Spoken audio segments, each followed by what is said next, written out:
So I want to shift gears a little bit to analytics, both from a player evaluation, player performance standpoint, and fan engagement, because obviously we're in the midst of this data revolution. And I'll start with the player side with you, Tim. You did not, you were long gone by the time Zebra came in with the chips and the shoulder pads and such. But how do you think that would have changed life for you in terms of having different kind of all these additional measures of your performance beyond just yards, catches, and touchdowns? I really don't know. You know, I think I was always one that tried to be up with everything I could possibly be up with to advance my career. So I don't know how it would have changed. I don't know if I would have wanted to know every little thing that was going on, because now you get to thinking about, okay, if I make this move, then it's going to show up this way. I mean, once you learn how the system works. So, you know, I think, you know, maybe I'm just too old school for this kind of stuff, but, you know, I think most players that I know probably wouldn't want the chip in their shoulder pads and the thing in their helmet and all that kind of stuff, because you want to be able to go out and play the game the way you know how to play it. And the minute you start playing it the way they want you to play it, or somebody else wants you to play it, to me, that's when injuries come into play. And I mean, this is obviously an extraordinarily relevant topic when it comes to in-play betting for sports betting, right? Because you need that data then as you set your lines for the in-play that could happen eventually. And I think it's going to create a lot of question around hot topic right now, obviously privacy, and how that data is being used, and you know, whether or not players want that. So it is a new frontier in a way that is extraordinarily exciting, because that is that piece that everyone's trying to get to, right, from that fan engagement, you know, being able to sit there, watch a game, place a bet on the proposition bet that could be coming down the pike. But again, a lot of question around integrity, certainly, and who owns the rights to that data and how it's going to be protected. And you mentioned the injury piece as well. That seems to be the big, you know, last kind of great hurdle that this industry is not really solved for, and particularly in baseball, where I spend a lot of time, that, you know, trying to get that injury prevention piece really solved. It just hasn't happened. You were remarkably durable during your career, but where do you kind of see this going? That could we have these analytics, you know, be able to get to a point where guys can truly stay healthier and on the field more? I just don't think that's possible in football. You know, I think if you were to watch what we call 9-on-7, that's when you have 9 offensive players going up against 7 defensive guys. And if you were to watch what happens in that group and how people are stepping over each other, and just by that much, somebody didn't get their leg broke.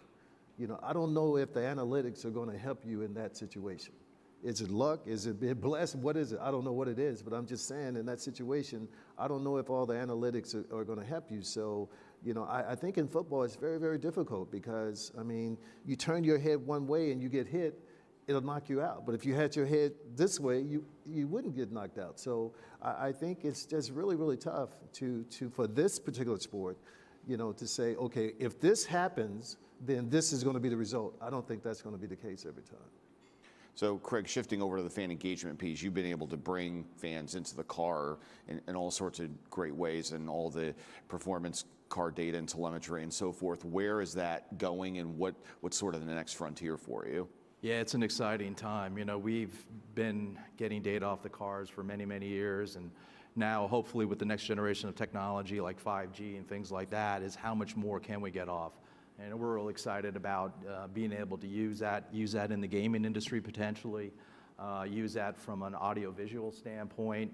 Last year in 15 races, we had full 360-degree camera views in a car for each one of the last 15 races, which drove a lot of engagement, because people could then manipulate the camera or the views to what they were most interested in, and getting that perspective. You know, being in that real life environment of a race car is really exciting for us. So we see it really good from an industry, from a competition standpoint, to be able to get that data, but we also see it from that fan engagement to really raise that level, you know, from, you know, taking information and we're such an information-rich business, into ways in fantasy gaming, other things like that, that really will hopefully continue to drive that awareness. I'm glad you brought up 5G, because I did want to get into that, and particularly Maureen and Greg, from a building standpoint. What's that going to mean for fans? What's the timeline, and what can we expect to see? It's about the bandwidth, right? It's to have Right. all the fans in their seats being able to enjoy the game however they would like to, and having those multiple views. I think it's here, and it's almost an imperative. And with all the mixed-use development going on, you also see a lot of new stadium development, and that's clearly a key component of building that out. So, And yeah, I think facilitating that co-creation or that convergence of mediums, right? Where I might be here, I might be on a jumbotron, I might have some kind of device another device in my seat, I might have the game in front of me. It will enable the ability to feed all those different pieces of it. And I think from our perspective on the data piece, what we're seeing is clients are getting smart about how we analyze the data, append the data, analyze the data, and how does that help us tell the story more effectively, right? And so we're playing a different role in looking at data, saying, hey, this is what you should be saying to this group of clients or this group of potential customers. This is where you should be buying media against that. And so what we're seeing is a huge spike in our kind of services side of our business, because people want to be smart. It's one thing to collect all the data, it's another thing to actually act on it and create success against it. And so we're seeing a lot more engagement happening, because guys like Craig are doing a great job. And then it's what are you doing behind the scenes to kind of perpetuate that success and retarget, remarket, and connect with people, so you give them more options and more opportunities. Which creates a resourcing challenge typically on the teams or leagues that haven't had that skill set before to really go in and understand what is it that's necessary to take that data and portray it in a meaningful way that's actionable, and create that value proposition that isn't necessarily there. So we're seeing a huge transformation in our business of the types of people that we bring in that were not necessarily there 4 or 5 years ago, that really understand the deep data analytics portion of the business and how to use it in a meaningful way. Yeah, I know we're progressing when I'm the dumbest guy in the room, so, which is now very frequent. So, but yeah, you get a lot of smart people who are looking at things in a very strategic way and then deploying effectively, and it changes the equation from, like I said earlier, it's not just about how do you sell a single ticket, it's how do you fuel your ecosystem, and I think data and fan engagement are go hand in glove, and then it's how do you act on it makes a difference. So, but there are lots and lots of data sources out there. There's no shortage of data. It's how do you analyze, and which data sources do you bring together to see what the patterns look like? So, it's data about the fan, it's data about what the fan is listening to or looking at, in and around the game. We do a bit of social listening. We have social listening tools so that we are looking at what are our fans, what are they saying online, and how is their experience? And we're able to do that real time while we're operating our venue and our team is performing.